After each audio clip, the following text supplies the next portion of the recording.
आपल्या कवठे महांकाळमध्ये मिल ते ग्राहक थेट कपड्यांचा पुरवठा करणारे श्री सिद्धनाथ टेक्सटाईल यामध्ये लाडक्या बहिणीचा लग्न बस्ता काढा सर्वात स्वस्त आणि मिळवा 15,000 रुपयाच्या पुढे हमखास गिफ्ट सुद्धा। लग्न बस्ता महोत्सव मुहूर्ताची खरेदी फक्त सिद्धनाथ मध्येच। या ठिकाणी आपल्याला वधूवरांसाठी आणि पाहुण्यांसाठी कपडे, डिझायनर साड्या, इथेनिक वेअर आणि आहेरी साड्या अगदी होलसेल दरात। लग्न बस्त्यासाठी सर्वांचे आवडते ठिकाण पारंपरिक ते मॉडर्न वस्त्र दालन श्री सिद्धनाथ टेक्सटाईल, देशिंग रोड, यशवंत नगर, कवठे महांकाळ।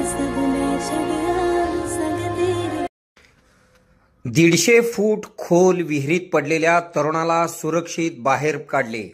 लंगरपेठ तालुका कवठे महांकाळ गावातील घटना।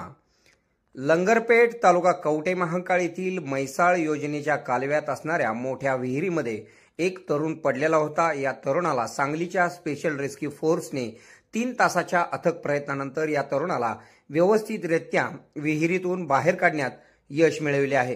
गौस दादासो मुलानी वय 29 राहणार लंगरपेठ तालुका कवठे महांकाळ असे त्या तरुणाचे नाव आहे।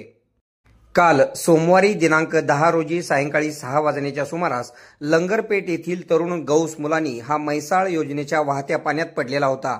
या तरुणाचा आज सांगलीच्या स्पेशल रेस्क्यू फोर्सने शोध घेतला असता गौस मुलानी हा तरुण लंगरपेठ येथील सुमारे 150 फूट खोल असलेल्या कॅनलच्या विहिरीमध्ये जिवंत आढळून आला। सांगलीच्या स्पेशल रेस्क्यू फोर्सने 3 ते 4 तासाच्या अथक प्रयत्नानंतर गौस मुलानी या तरुणाला या विहिरीतून सुरक्षित बाहेर काढले। गौस मुलानी या तरुणाला उपचारासाठी रुग्णालयात दाखल करण्यात आले आहे। सांगलीच्या स्पेशल रेस्क्यू फोर्सचे कैलास वडार, सागर जाधव, अप्पालाल नदाब, आकाश कोलप, कृष्णा हेगडे, महेश गावाने, आसिफ मकानदार, समीर मुल्ला, सलीम तांबोळी यांनी या मोहिमेत सहभाग घेतला। आपल्या भागातील बातम्या पाहण्यासाठी आमचे न्यूज चॅनल सबस्क्राइब करा व लाईक करा। मुख्य संपादक कुणाल कोठावळे, के मराठी न्यूज नेटवर्क।